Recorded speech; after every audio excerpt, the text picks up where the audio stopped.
kakak Asumetiko dengan cara like, komen, share, dan subscribe. Dadah!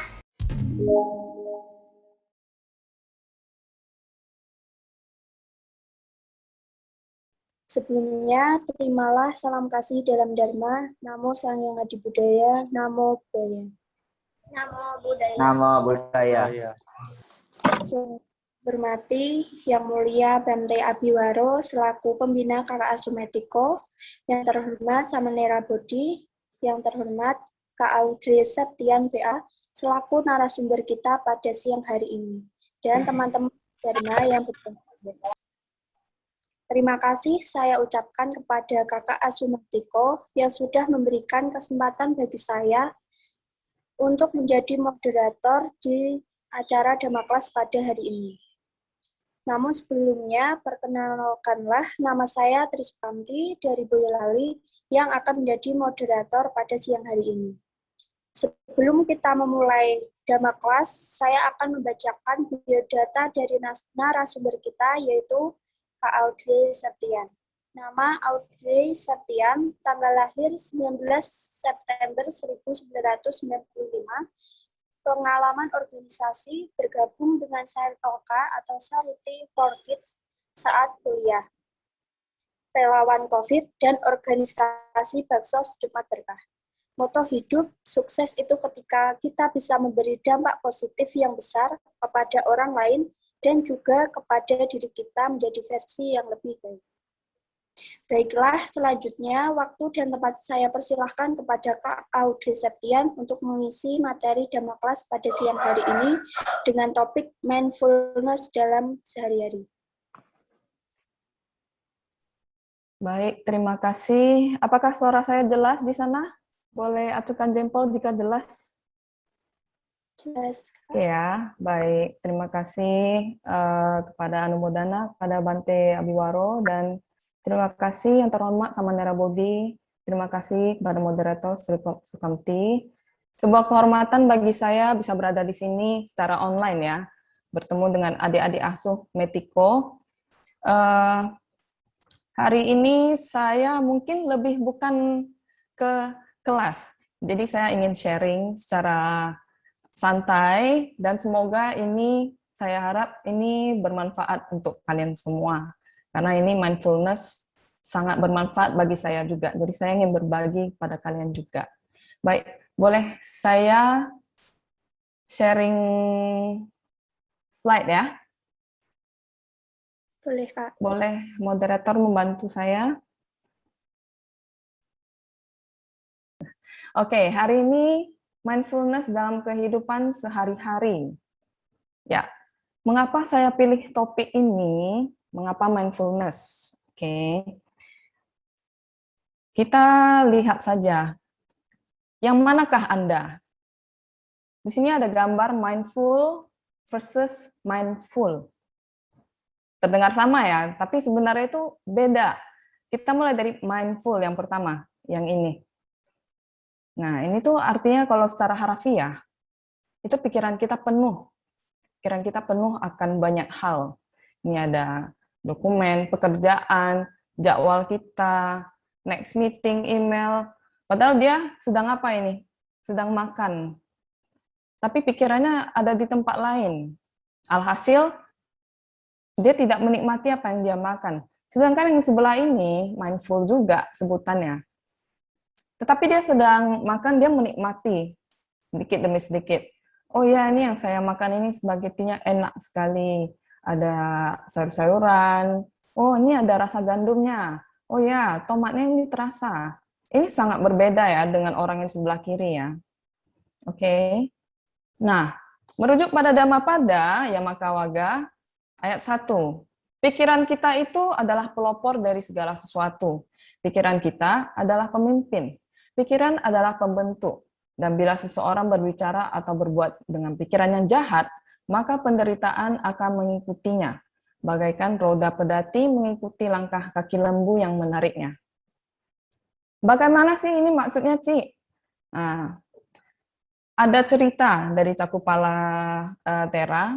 Beliau adalah biku yang buta. Suatu hari dia mengunjungi wihara Jetavana untuk memberi penghormatan kepada Sang Buddha. Jadi karena dia buta, dia tidak bisa melihat, saat dia meditasi berjalan tidak sengaja, tanpa ada kehendak apapun, dia tidak sengaja menginjak serangga-serangga hingga mati. Kemudian ada bante-bante yang lain nih datang, biku-biku. Mereka melihat serangga-serangga yang mati itu dan berpikir, kenapa sih banyak sekali ada serangga-serangga mati di sini? Bukankah baru kita bersihkan? Nah, mereka mulai berpikir yang negatif. Jangan-jangan ini ulahnya Bante Jetavana, Bante Jakupala Tera. Jangan-jangan dia merasa jengkel hingga membunuh serangga-serangga itu karena mengganggu meditasi dia.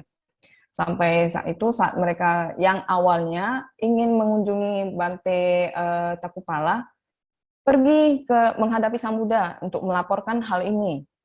Bante Buddha, Bante Cakupala telah membunuh banyak serangga.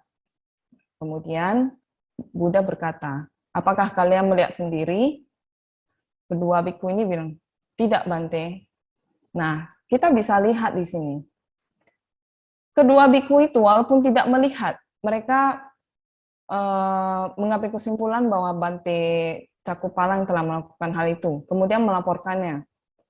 Dan akhirnya mereka merasa sesuatu perasaan yang tidak nyaman, dan akhirnya mereka melaporkan kepada Sang Buddha. Maka itu, dengan pikirannya ini, penderitaan itu membuat mereka penderitaan dalam bentuk pikiran tidak tenang, dan melapor kepada Sang Buddha. Namun pada akhirnya Sang Buddha berkata, itu Bante Cakupala Tera sebenarnya tidak sengaja dan dia tidak ada kehendak dan dia sudah mencapai arahat.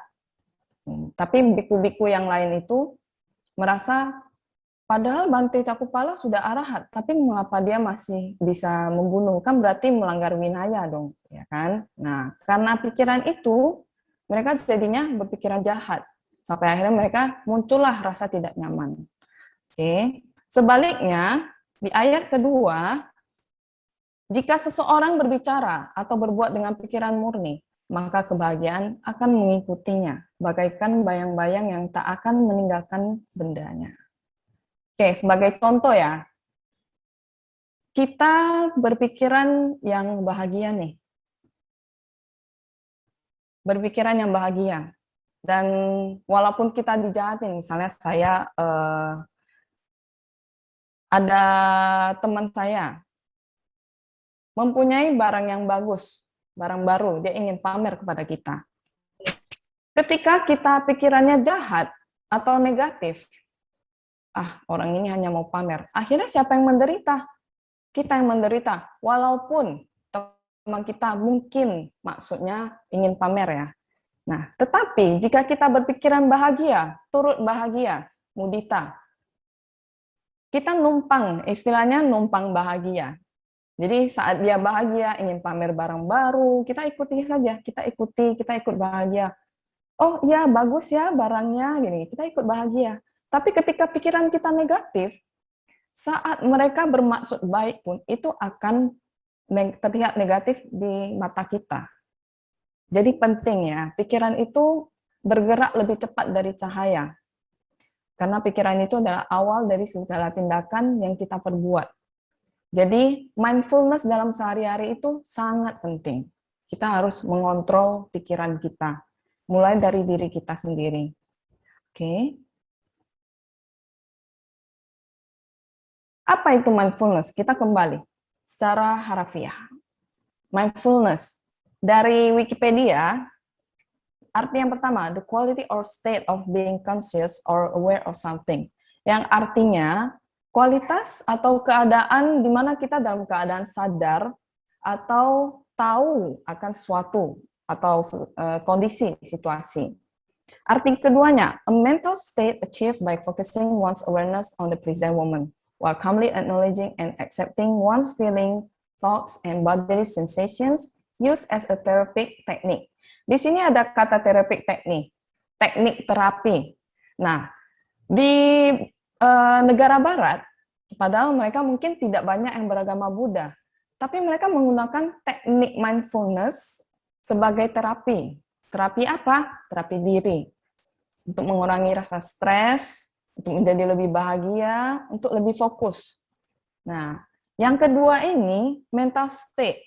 Keadaan mental yang didapatkan seseorang saat orang focusing one's awareness on the present moment.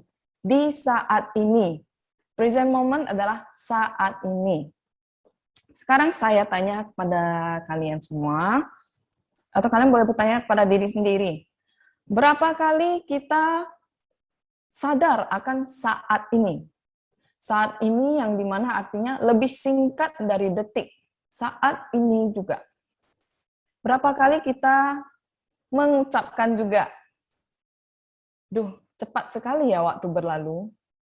Duh, lama sekali ya waktu berlalu. Duh, Cece ini ngomongnya banyak sekali lah. Kenapa sih lama sekali ngomongnya? Berapa kali kalian berpikir seperti itu? Ada tidak saat-saat kalian berpikir, ya, saya sedang bernafas.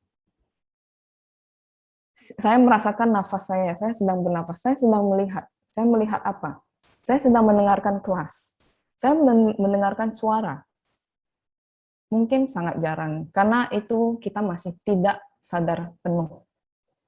Oke, sederhananya, mindfulness merupakan suatu kondisi di mana pikiran, perasaan kita, dan tubuh kita berada pada saat ini.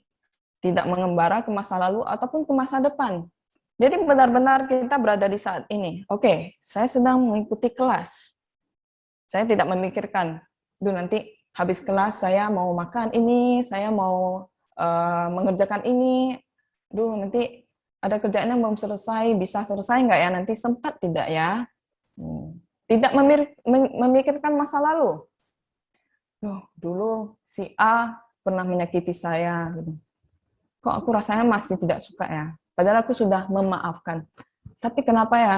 Aku kesel banget deh. Nah, itu memikirkan masa lalu. Jangan ya. Nah, kenapa jangan? Dengan memikirkan masa depan. Bagaimana perasaan kalian? Tidak nyaman bukan? Pasti was-was. Jadinya apa yang kalian lihat di depan mata itu tidak fokus. Dan di depan mata itu jadi tidak berharga. Jadi kurang maksimal, tidak bermanfaat.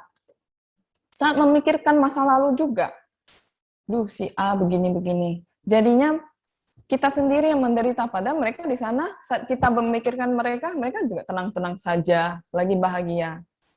Nah, sebenarnya menyakiti diri kita sendiri adalah siapa? Diri kita sendiri. Walaupun memang orang lain pernah menyakiti kita, tapi saat kita bisa mengendalikan pikiran, menjadi pikiran bahagia, pikiran yang positif, kita akan bahagia. Bagaimanapun caranya orang akan mencoba melukai kita, kita akan bahagia. Ya, oke, kita next. Apa saja sih manfaatnya? Tadi saya sudah sebutkan beberapa ya. Nah, di sini dalam kehidupan sehari-hari nih, bentar saya admit dulu ya. Oke.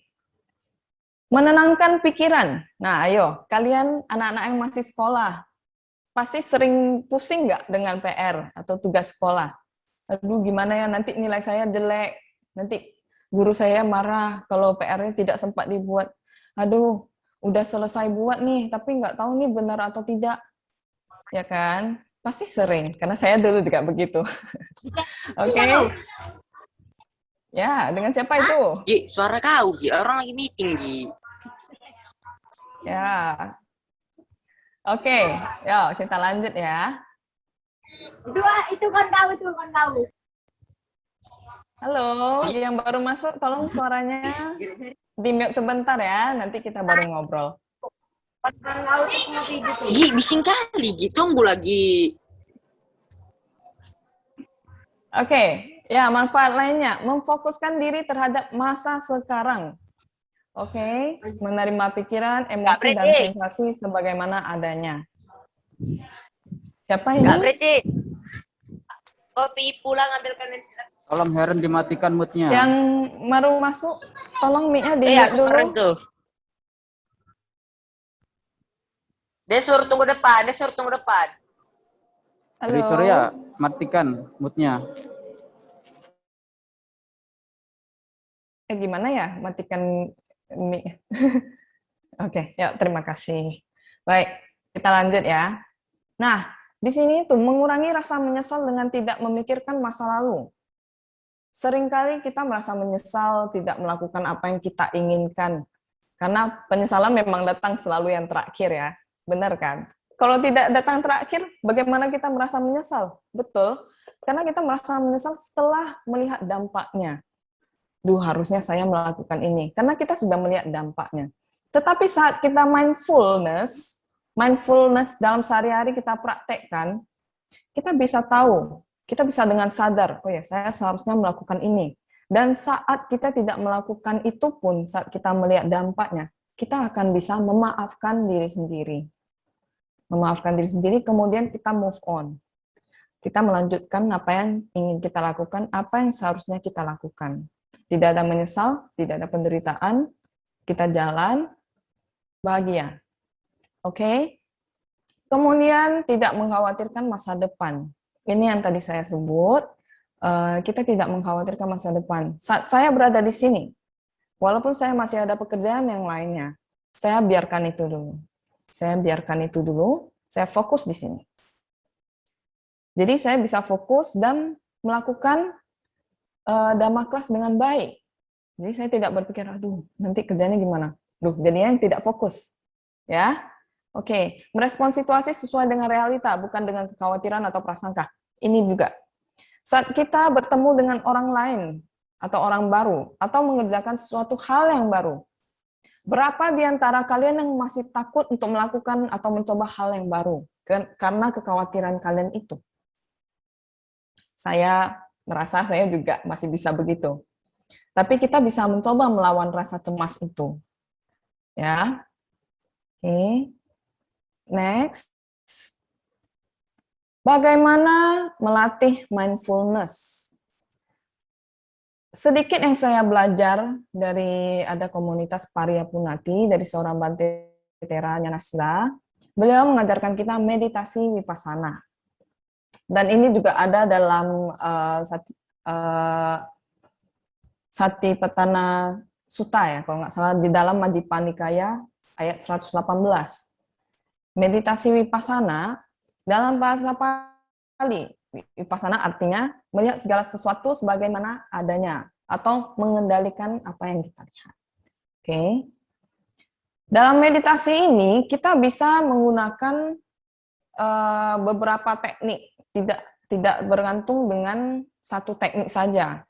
Jadi karena kita masih pelajar ya, umat awam, kita bisa mempraktikkan perenungan lima moralitas, perenungan. Jadi seperti banyak orang bilang, Ciaudrey, sebenarnya meditasi itu apa sih? Mengosongkan pikiran. Bagaimana mengosongkan pikiran ya? Saya dulu juga bingung jawabnya. Mengosongkan pikiran. Sedangkan saat saya mencoba mengosongkan pikiran, ada kata kosong di dalam pikiran saya. Berarti ada isi dong ya. Nah, meditasi tersebut, meditasi itu harusnya kita fokus terhadap satu objek batin. Ada sesuatu yang kita fokuskan. Ya, misalnya dengan 5 moralitas. Pancasila yang kita praktikkan dalam sehari-hari. Bagaimana perenungan saat meditasi? Saat meditasi kita boleh mengulang-ulang 5 moralitas tersebut dalam pikiran kita. Dan dipercaya bahwa semoga itu bisa membantu pikiran kita agar tetap sadar. Dan sejauh ini saat saya mencoba ini, saya dulu biasanya masih bisa refleks membunuh nyamuk ya, karena kan sambil mengerjakan sesuatu multitasking tanpa sadar kita bisa melakukan hal yang tidak kita kontrol.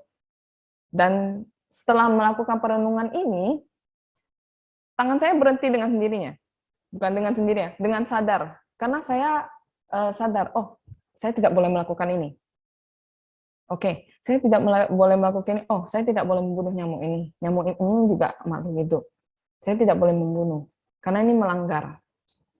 Nah, Itu yang menjadi manfaatnya saat kita merenungkan dalam meditasi. Oke, setelah itu, Anapanasati adalah salah satu objek batin yang bisa kita praktikkan. Ini yang tersimpel, namun sedikit rumit, karena kita butuh banyak latihan untuk melakukan ini. Kalian bisa mempraktikkannya saat meditasi juga. Meditasi objeknya adalah pernafasan. Jadi bukan dengan sengaja ya, misalnya nafas masuk, nafas keluar, tidak. Jadi saat kalian bernafas dengan biasa, kalian sadar, oh saya sedang bernafas. Saya sedang bernafas. Saat saya bergerak, nafas masuk, apa yang bergerak pada tubuh saya, paru-paru saya berkembang, oh nafas panjang. Oke.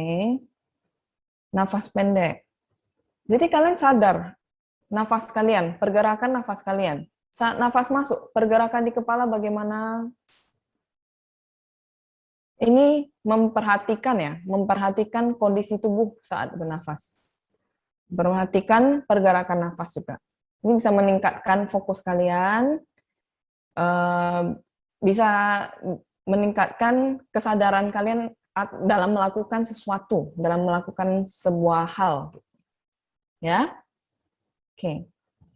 Sedikit quotes dari Thich Nhat Hanh. Meditasi itu bukanlah untuk melarikan diri dari masyarakat, tetapi untuk kembali ke diri kita sendiri dan melihat apa yang sedang terjadi. Jadi, dari beberapa hal manfaat yang saya sebutkan tadi, meredakan stres, mengurangi kecemasan, atau lebih fokus, itu bukan untuk melarikan diri dari situasi. Tapi kita harus belajar dengan penuh kesadaran, kita sadar akan apa yang kita lakukan dan mengendalikan pikiran kita, bukan dikendalikan oleh pikiran. Karena pikiran adalah pelopor. Pikiran itu adalah sesuatu yang paling kuat. Oke, ketika kita melihat, kita harus bertindak. Dengan sadar penuh, kita tahu apa yang harus kita lakukan dan apa yang harusnya kita tidak lakukan. Seperti yang saya bilang tadi ya. Sedikit cerita, contoh ya, ini ada sebuah cerita, saya pernah dengar dulu, tapi saya sudah lupa itu kisah di mana. Ada seorang tentara, dia bukan tentara, maaf, dia kriminal, dia orang kriminal, masuk penjara. Jadi saat itu matanya ditutup, tapi polisi mengurung dia di satu ruangan sempit, kemudian mengikat dia di sebuah kursi. Oke, sejauh ini oke ya, situasinya sudah terbayang. Oke, saya anggap sudah terbayang ya. Jadi dalam posisi mata tertutup, tangan di belakang diikat di kursi, dia ketakutan karena dibilangnya akan dieksekusi secara perlahan. Dan apa yang dilakukan polisi itu hanya mengatakan, para polisi itu hanya mengalirkan tetesan air ke atas ember yang berisi air. Jadi terdengar suara tetesan air nih. Tup, tup, tup. Itu bisa terdengar dalam satu ruangan, karena ruangannya hanya ada satu orang kriminal itu.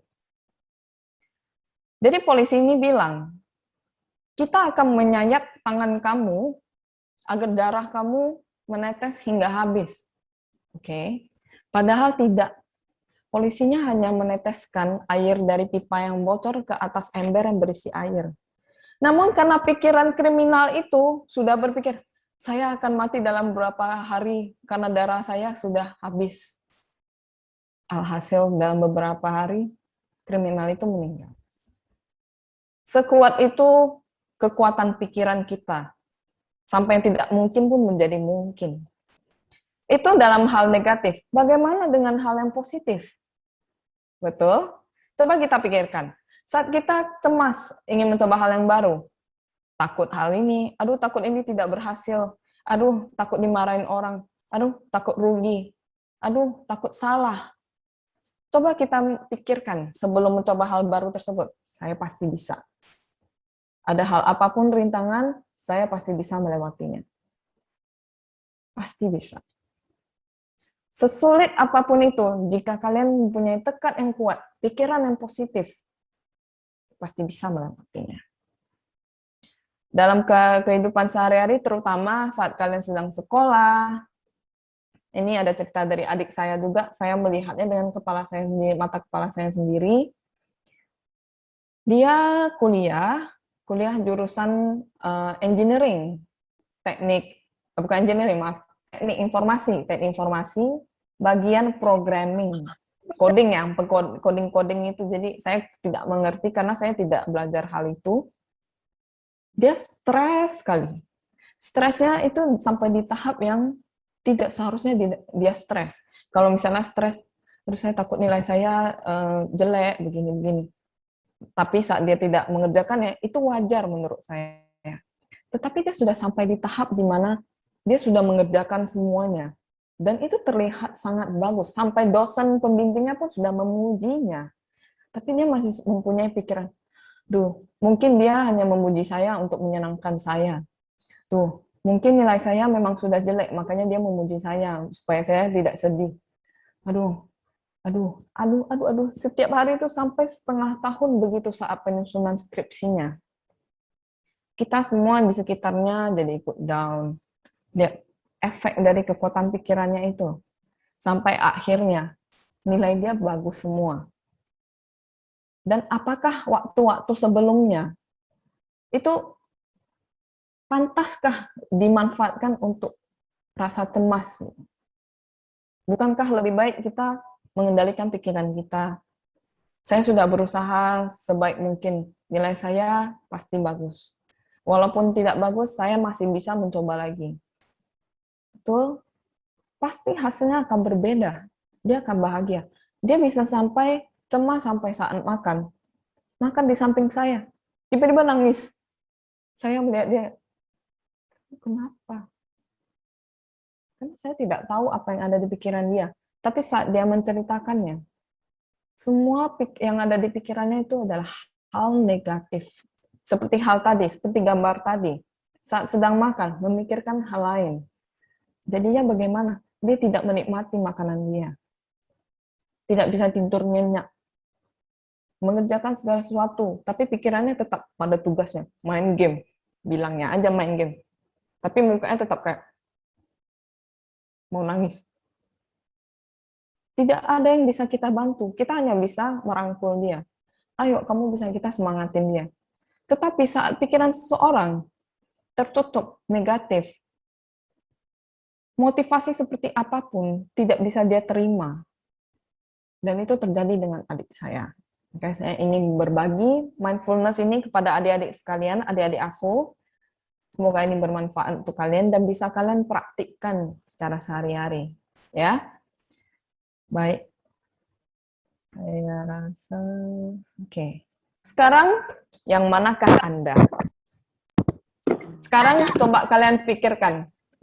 Apakah kalian sudah cukup fokus dengan apa yang kalian lakukan sekarang? Apakah kalian sadar? Kalian sedang membuka mata? Apakah kalian sedang sadar? Kalian sedang bernafas? Terasa ada hembusan nafas di atas bibir kita. Oke. Baik. Do not dwell in the past. Jangan bergantung atau tidak melepaskan masa lalu. Do not dream of the future. Jangan memikirkan masa depan. Kita hidup di saat ini. Concentrate the mind on the present moment. Fokuskan pikiran ke saat ini. Oke, baik. Semoga yang saya sampaikan ini bisa bermanfaat kepada adik-adik semua. Sekian dan maaf dari saya. Terima kasih. Waktu dan tempat saya persilakan kembali kepada moderator. Terima kasih.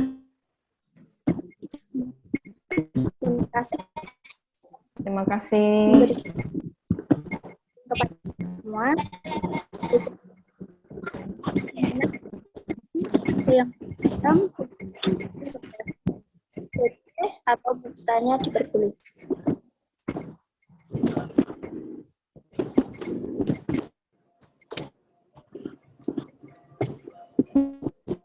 Maaf, suaranya putus-putus. Baik, saya ulangi. Bagaimana dengan teman-teman? Jika ada yang kurang paham, boleh ditanyakan kepada JC atau mau bertanya di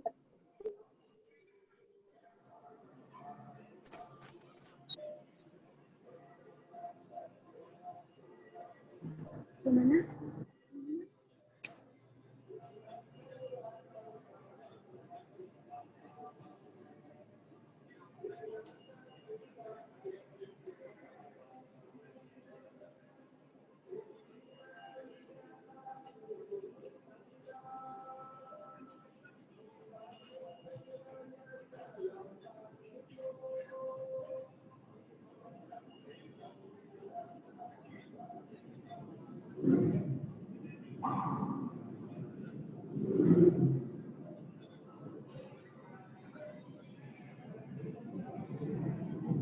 Baik, ini ada pertanyaan. Saya langsung saja ya, moderator ya.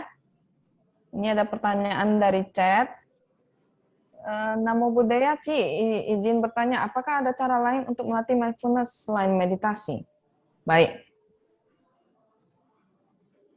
Sebelumnya saya ingin mengatakan bahwa saya belum expert dalam meditasi atau dalam mindfulness, tapi saya ingin sharing apa yang saya lakukan selain meditasi untuk melatih mindfulness saya.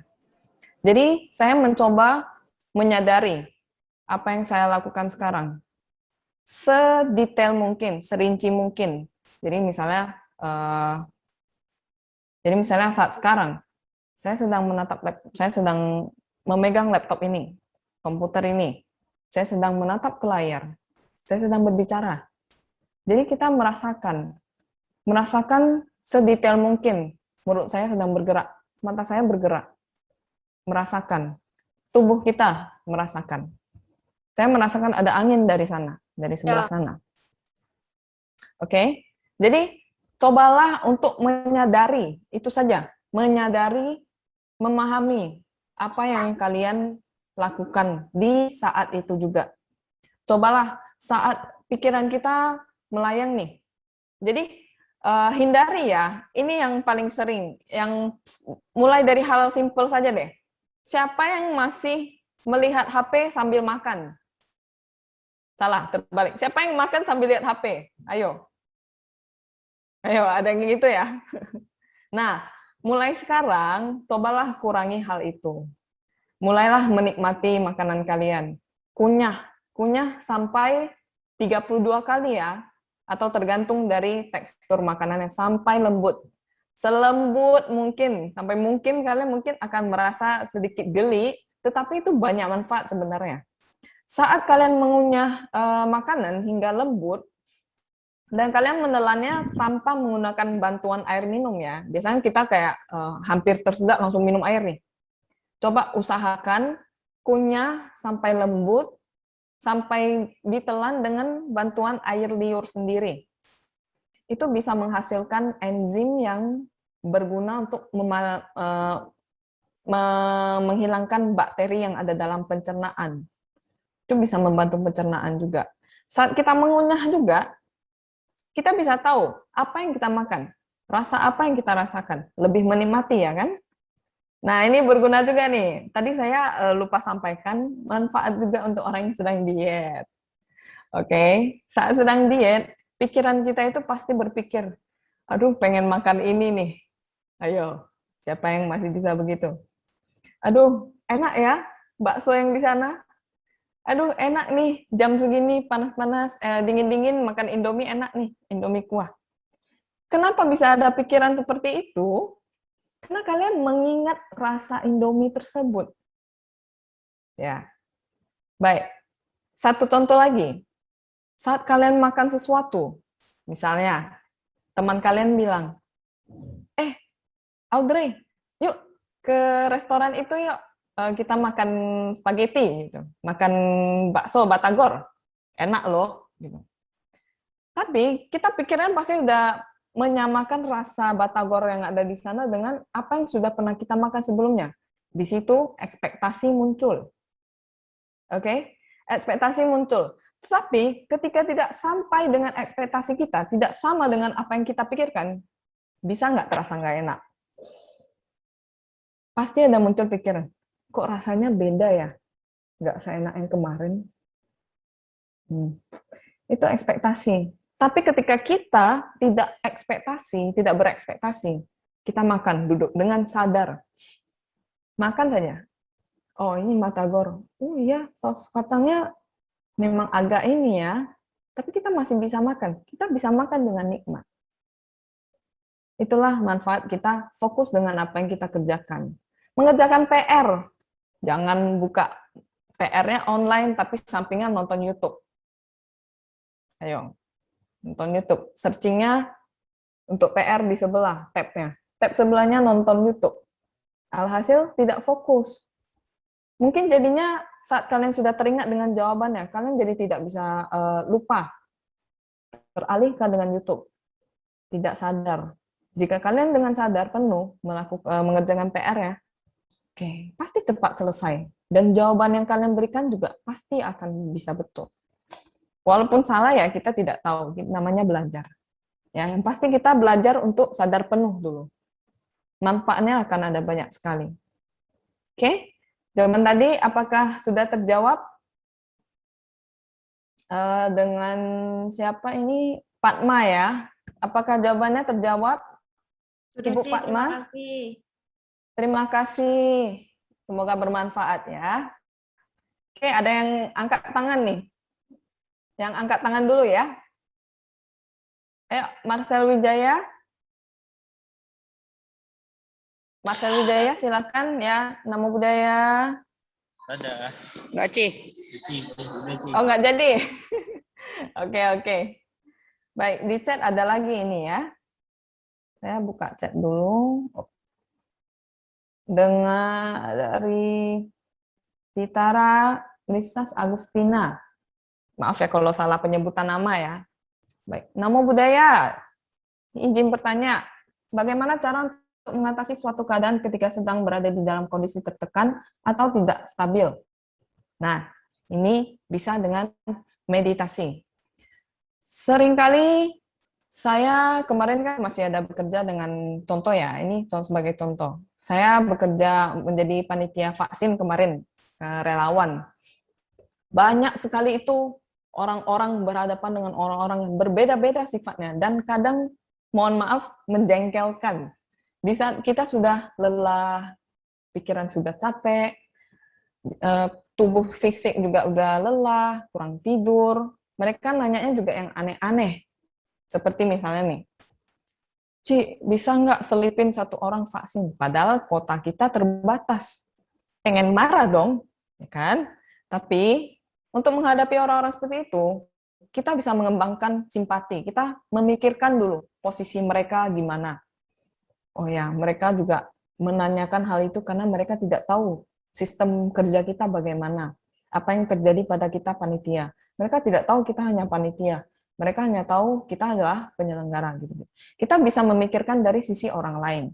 Atau kalau misalnya dalam situasi yang tidak stabil, apa yang saya lakukan, saya biasa langsung tarik nafas, hembuskan 3 kali. Terdengar simple, tapi saat kita benar-benar melakukannya, dan kita berusaha mengalihkan pikiran kita kepada hal yang lebih positif, kita bisa lebih tenang. Tenangkan batin dulu. Hidup pada masa ini. Kita akan bisa melakukannya dengan baik. Baru bisa melakukan aktivitas dengan baik.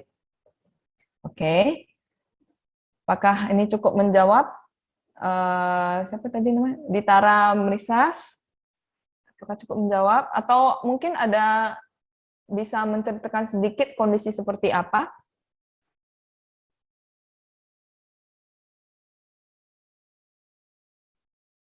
Ditara? Ci, terima kasih. Oh ya, oke. Terima kasih. Baik, selanjutnya dari Michela. Nama budaya, Ci. Nama budaya. Izin bertanya, apakah Cici ada cara supaya kita bisa tetap berpikir positif dalam keadaan apapun? Misalkan, kita sedang mengalami masalah. Bagaimana bisa berpikir positif dalam keadaan itu? Oke, dalam keadaan apa nih? Saya mengalami masalah. Berpikir positif. Tergantung dengan situasi ya mungkin ya. Tapi yang saya lakukan biasanya untuk menjadi positif, bukannya saya selalu positif, saya juga terkadang bisa berpikir negatif itu. Tapi untuk menarik kembali pikiran kita menjadi positif adalah afirmasi. Itu salah satu manfaat dari perenungan yang saya sebut tadi dalam meditasi. Makanya kenapa kita melatih meditasi itu sangat baik untuk diri kita sendiri. Untuk menjadi lebih positif itu sedikit sulit saat kita hanya saat pikiran kita dikuasai pikiran negatif, sedikit sulit. Tapi dengan latihan yang terus-menerus, kita akan dengan sendirinya dengan lebih cepat menarik pikiran positif. Afirmasi. Misalnya kalian sedang capek ini. Sedang capek, saya selalu mencoba. Pasti bisa. Ayo, lagi yuk, dikit lagi. Ayo, coba lagi yuk. Itu walaupun tidak, maksudnya sengaja ya, terdengar sengaja ya. Walaupun kita memotivasi diri kita sendiri sengaja seperti itu. Orang pasti berpikir, itu kan paling dia yang atur sendiri, menghibur diri sendiri. Sebenarnya itu bermanfaat loh. Pernah dengar tidak? Air yang dituliskan di sebuah gelas plastik, tulisan yang positif. Dan air yang dituliskan tulisan negatif. Jika kita pikirkan, itu tidak ada hubungannya, bukan? Paling cuma tulisan. Paling cuma tulisan. Tetapi saat dicek kandungan zat airnya, yang ada tulisan bahagia ini, itu zatnya itu sangat indah. Berbeda dengan yang ada di gelas yang tulisan negatif ini ya, misalnya lu jelek gitu. Itu zatnya jadi jelek, bentuknya jelek, tidak seperti kristal. Kalau yang air yang positif tadi itu bentuk zatnya kalau tidak dengan mikroskop itu bentuknya sangat indah. Jadi itu pengaruh kata-kata itu juga penting. Makanya saat kita capek atau sedang negatif, kita bisa melakukan afirmasi. Afirmasi, ya istilahnya mungkin menghibur diri ya. Cuma kita afirmasi, itu kita berbicara dengan diri kita juga. Kenapa kita lebih baik tidak bergantung dengan orang lain, agar kita bisa berdiri sendiri. Gitu loh. Jadi saat tertekan, saat sedang lelah, sedang pikiran negatif, cobalah, jika itu berhubungan dengan orang lain, cobalah berpikir dari sisi orang lain. Orang yang sedang marah-marah, mereka juga ada penderitaannya sendiri. Karena itu, tindakan mereka berimbas kepada kita. Karena pikiran mereka juga sudah ada penderitaan, duka. Dan kita di sini menghadapi mereka dengan positif. Jadi, negatifnya tidak menyebar gitu. Oke, afirmasi ya, coba afirmasi saja. Ya, Michelle. Baik, Ci. Terima kasih ya, Ci. Yuk, terima kasih. Siapa lagi ini? Iren Valentina. Namo Buddhaya, C. Bagaimana cara kita untuk mencapai mindfulness di tengah situasi sekarang ini? Terima kasih. Situasi sekarang ini, apakah yang dimaksud dengan pandemik? Iren? Apakah Iren bisa jawab sebentar? Iya, Ci. Oke, dalam pandemik ini, saya malah belajar meditasinya mulai saat pandemik. Nah, mindfulness ini, untuk mencapai mindfulness, sebenarnya mindfulness ini menurut saya bukan sesuatu tingkat yang sangat tinggi. Sebenarnya dia ada saat kita menyadari dia. Hal simple, istilahnya kita tidak melihat apa yang sudah ada di depan mata gitu. Nah, untuk di situasi sekarang, pandemik, mungkin memang ini memang sangat mempengaruhi mental kita juga ya. Aduh, apa sih COVID ini tidak selesai-selesai, pengen deh ketemu keluarga, padahal beda luar kota gitu ya. Kita coba saja lakukan apa yang bisa kita lakukan. Salah satunya tadi ya, meditasi. Tetap tenang, lebih dengan meditasi saya juga jadi bisa mengurangi keinginan. Sebenarnya yang membuat kita sengsara itu, penderitaan, adalah ekspektasi kita sendiri. Saat pandemi ini terjadi, kita merasa sengsara, aduh pengen nih ketemu nih teman-teman, aduh pengen keluar. Tetapi saat kita tidak mempunyai keinginan itu, ayo coba kalian pikir, apakah yang kita rasakan berbeda? Nah, teman-teman saya juga ada bilang, Dre, lu nggak bosan ya di rumah terus? Dre, lu nggak bosan ya nggak keluar? Dre, lu nggak mau ya ke kafe? Dre, lu nggak mau ya kemana-mana? Nggak mau ya ke mall? Saya bilang, saya takut COVID. Dan saya senang-senang aja di rumah. Gitu loh. Nah, ini yang bikin berbeda nih. Lihat, misalnya, saya yang senang di rumah, teman saya yang suka keluar. Ini kan berbeda keinginannya. Ya kan? Keinginan saya apa? Saya berada di rumah. Dan walaupun keinginan saya ingin ke kafe, saya akan berpikir, oh sekarang lagi COVID, ya di rumah aja lah dulu. Gitu. Oh, pengen nih memang kangen sama keluarga jauh, nggak apa-apa lah nanti habis pandemi aja, nggak apa-apa biar pandemi cepat selesai. Atau enggak, oh kan masih bisa video call. Kalau misalnya kita masih, aku pengen nih ke kafe gini ya. Jadi saat kita tidak ke kafe atau keluar, keinginan itu tidak tercapai, kita menderita, bukan? Nah, itu berarti kan keinginan yang membuat kita menderita. Jika kita menurunkan atau membuang keinginan itu, kita terima. Saat keinginan itu muncul, terima. Kita terima. Oh ya, ada keinginan.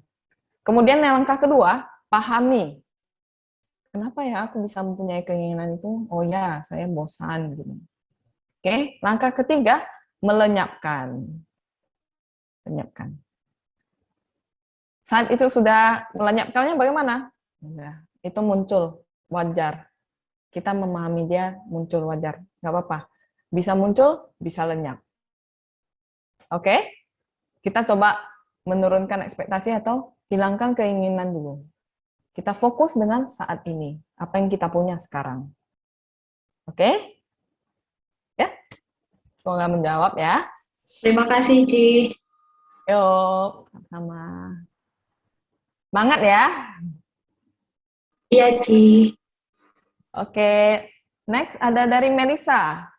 Namo Buddhaya Ci, izin bertanya, berarti mindfulness dengan self-healing itu sama ya Ci? Nah, ini dia. Secara teori, ini bisa termasuk ya. Saya kurang tahu juga, maaf. Cuma ini memang sering dikaitkan dengan self-healing. Yang mana mindfulness memang bisa membantu kita untuk self-healing. Memang iya. Tapi kalau secara harafiah itu tidak sama artinya. Cuma itu bersangkutan, berkaitan. Paham ya? Ini berkaitan. Jadi self-healing itu salah satu manfaatnya. Karena kan manfaatnya ada self-healing bisa termasuk meningkatkan fokus.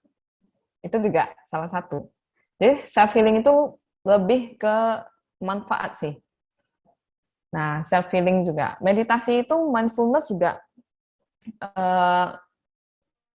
terapi di negara barat ya. Mereka gunakan untuk self-healing juga sih.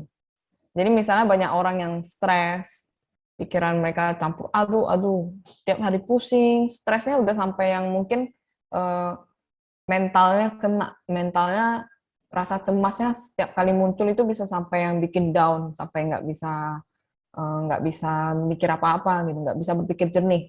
Nah, dengan mindfulness mereka menggunakan teknik mindfulness itu untuk membantu mereka untuk self healing. Ya, gitu ya. Semoga menjawab, Melisa. Apakah sudah cukup menjawab? Sudah, Ci. Thank you ya, Ci. Yuk. Oke, ini ada dari Frederick. Namo Buddhaya C, izin bertanya ya. Menurut Frederick, meditasi kan kadang itu membosankan dan kadang juga susah fokus. Ada tips tidak meditasi yang bisa kita lakukan dengan senang hati dan fokus terhadap meditasi? Membosankannya karena apa dulu, Frederick? Frederick mana nih? Ayo, Frederick. Fredericknya masih ada?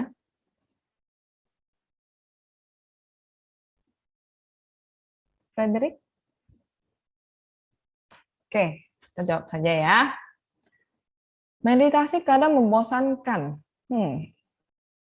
Makanya mungkin kadang juga susah fokus. Oke. Meditasi itu sebenarnya kita meditasi yang berhasil ya, tidak sepenuhnya harus fokus sepanjang waktu. Dari awal fokus. Seperti yang kita lihat tadi, pikiran adalah pelopor dan pikiran itu geraknya lebih cepat dari cahaya. Kita mengendalikan pikiran kita. Tapi saat pikiran susah fokus itu wajar. Karena pikiran itu terlalu cepat, pergerakannya terlalu cepat. Makanya kita meditasi itu tujuannya berlatih. Berlatih. Sang Buddha aja menghabiskan waktu berapa tahun. Ya kan? Kita aja yang baru berapa menit aja udah merasa bosan. Itu hal yang sangat kecil sebenarnya. Jadi kita harus latihan lebih sering. Baru merasa ini sebenarnya tidak bosan. Yang bikin membosankan itu apa? Keinginan kita untuk tidak melakukan meditasi karena merasa di pikiran kita itu udah merasa meditasi itu hanya hal yang membosankan, cuma fokus ke satu titik, udah. Tuh. Jika kalian kalau ini sih menurut saya lebih baik kita tingkatkan tekad dulu. Mulai dari waktu yang sedikit saja. Minimal mungkin 10 menit. Mulai dari sedikit. Mulai dari langkah kecil. Jangan langsung meditasi itu harus setengah jam. Harus perfect gitu. Tidak. Meditasi itu adalah latihan. Jadi, jika itu membosankan, coba cari dulu keinginannya dulu. Apa sih? Kenapa sih bisa terasa membosankan? Apa sih yang kamu expect? Apakah meditasi itu seharusnya tidak membosankan atau apa? Kenapa sih bisa terasa bosan gitu? Coba dipahami dulu dan cari alasannya dan tingkatkan tekad itu. Karena tidak ada yang maksudnya sesuatu yang gampang diraih itu hasilnya pasti juga tidak seberharga yang sulit diraih. Ya. Kadang juga susah fokus, makanya latihan. Hanya itu caranya. Saya juga kadang latihan, meditasi, pikiran saya lari, langsung saya coba tarik kembali. Ya, saya tarik kembali. Misalnya saya perhatikan nafas. Nafas masuk, nafas keluar. Pikiran saya tiba-tiba ada terdengar suara orang dari luar. Duh, berisik sekali. Oke, tarik lagi ke nafas. Itu cuma suara. Cuma suara. Tarik lagi ke nafas. Fokus lagi ke pernafasan. Oke, nafas masuk. Apa yang saya rasakan? Paru-paru saya mengembang. Oke, nafas keluar. Badan saya mulai rileks. Itu, fokus ke pernafasan. Coba, jika susah fokus, cari sebuah objek batin. Atau objek, misalnya juga, misalnya ada suara dari luar, ada suara hujan. Kalau mau fokus di sana juga boleh. Hujan, suara hujan turun. Dengan suara hujan.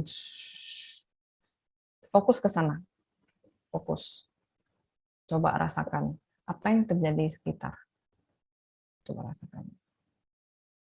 Oke? Ya, Frederick? Frederick di mana nih? Frederick udah keluar ya, Frederick ya? Oke. Baik. Sekarang lanjut aja ya, Frederick ya. Semoga menjawab ya. Semangat latihan. Ayo.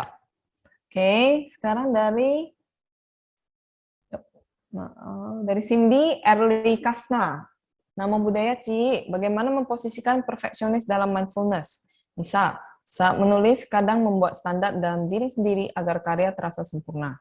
Mulai dari jumlah kata, bobot topik penulisan. Apakah perfeksionis itu harus tetap ada atau sedikit dikorbankan agar selalu produktif?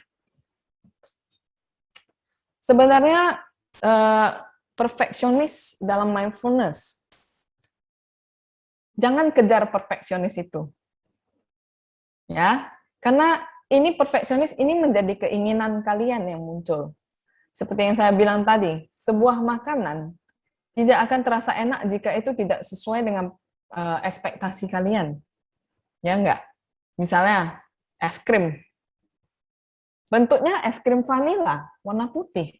Saat kalian pasti sudah berpikir dong, oh ya rasanya vanila. Sudah membayangkan ya rasanya ya.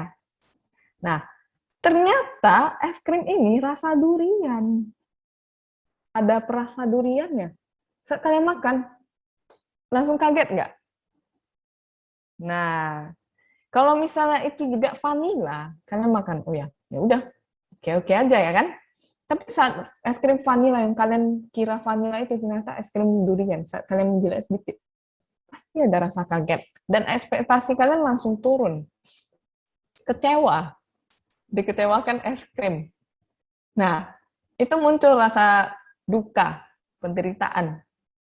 Kalian jadi ini, kecewa. Nggak enak es krimnya. Karena kalian sendiri juga nggak suka durian, misalnya. Nah, kalau bisa, kita tidak mencoba hilangkan keinginan dulu. Karena keinginan atau ekspektasi lah yang membuat kita menderita. Namun, dalam mindfulness, hilangkan juga keinginan itu. Mindfulness hanya latihan. Latihan agar kita bisa lebih fokus, lebih baik dalam menjalani aktivitas, bisa hidup dalam saat ini, agar menghilangkan rasa kekecewaan. Tapi satu hal lagi ya, jangan meditasi dengan keinginan untuk menghilangkan itu. Karena jika ada keinginan itu, dan rasa cemas kita tidak hilang, kita akan menderita. Makanya kita cobalah hidup di saat ini. Hilangkan semua keinginan. Hilangkan rasa ingin perfeksionis itu. Misalnya ini, menulis agar terasa sempurna, karya terasa sempurna. Terasa sempurna. Mungkin jika itu sampai ke ekspektasi kamu, itu terlihat bagus. Bagaimana jika tidak mencapai ekspektasi orang lain? Anda akan kecewa. Ya, tapi ketika kalian menulis dengan passion, dengan fokus, ya saya sedang menulis ini. Saya sedang menulis. Oh ya, ini. Tanpa memikirkan hal lain, hasilnya pasti akan lebih bagus. Ya, pasti lebih produktif. Apa yang menjadi halangan kita tidak produktif itu apa? Banyak juga kita menunda-nunda hal yang harusnya kita lakukan, bisa lakukan sekarang, udahlah besok saja. Nah, supaya produktif, bagaimana kalau kita berpikir, oke, saya sudah melakukan hal ini, habis ini kerjain hal ini, nah, pasti bisa lebih produktif. Oke, ini sudah selesai. Dalam kelas sudah selesai. Oke, sekarang saya kerjain apa? Oke, siapa ini tadi? Cindy adik Kasna. Apakah sudah cukup menjawab? Penulis ya, Cindy? Bukan, Ci. Hah? Bukan. Tapi suka menulis ya? Lumayan. Oh, baguslah. Diteruskan. Belajar lagi. Coba sambil menulisnya diperhatikan. Oh ya, apa yang ingin saya sampaikan dalam menulis. Nah, keluarkan isi pikirannya, apa yang ingin saya sampaikan. Jangan kejar perfeksionisnya. Jika kalian kejarnya perfeksionis, itu tidak tercapai, kalian akan menderita. Bukannya bilang kalian tidak berkompeten untuk perfeksionis ya, tapi itu menjadi sebuah keinginan yang menjadi beban. Jadi nulisnya ya udah santai aja. Yang ingin kalian sampaikan, gitu. Oke? Cukup menjawab ini. Apakah ada pertanyaan lain? Ada, Ci, satu. Apa itu? Berarti kalau kita itu mengartikan mindfulness sebagai meleksi tujuan dan prioritas secara brutal itu, misalnya kalau dibandingkan dengan pemikiran mainstream tentang produktivitas dan gaya hidup modern itu gimana, Ci? Bisa? Dengan pengertian hidup apa? Yang terakhir, maaf, nggak begitu jelas. Sorry. Ini apa? Mengartikan kalau mindfulness itu sebagai menyeleksikan tujuan dan prioritas secara brutal.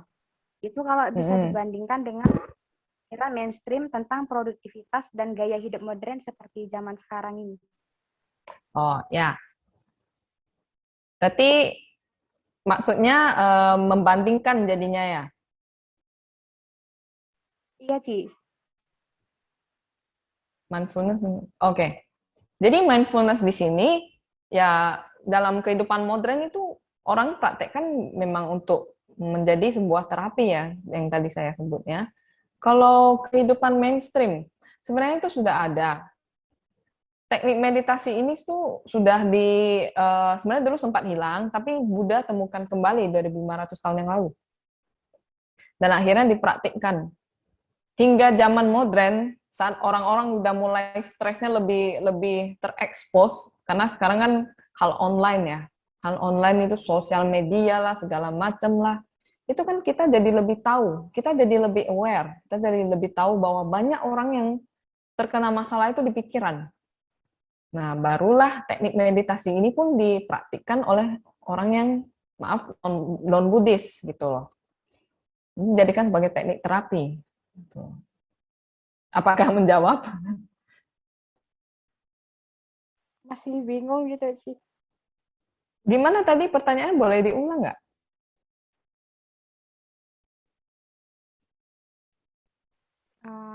Gini. Berarti kalau kita itu mengartikan mindfulness sebagai menyeleksi tujuan dengan pemikiran mainstream tentang produktivitas dan gaya hidup modern. Ya. Oke, saya mengerti. Menyeleksi, ya, termasuk menyeleksi juga, karena kita memilih untuk fokusnya di mana.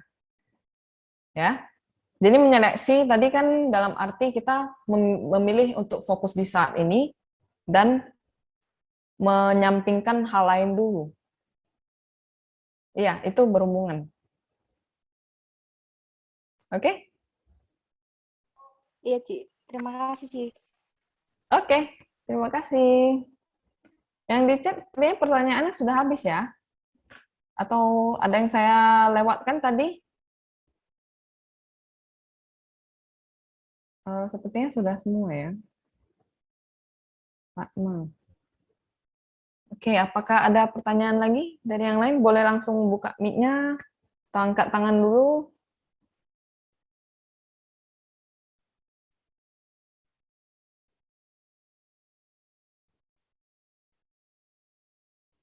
Mungkin sudah tidak ada, Ci. Tidak ada ya? Oke. Baiklah, jika tidak ada yang ingin disampaikan lagi atau ditanyakan, sesi tanya jawab ini akan saya sudahi.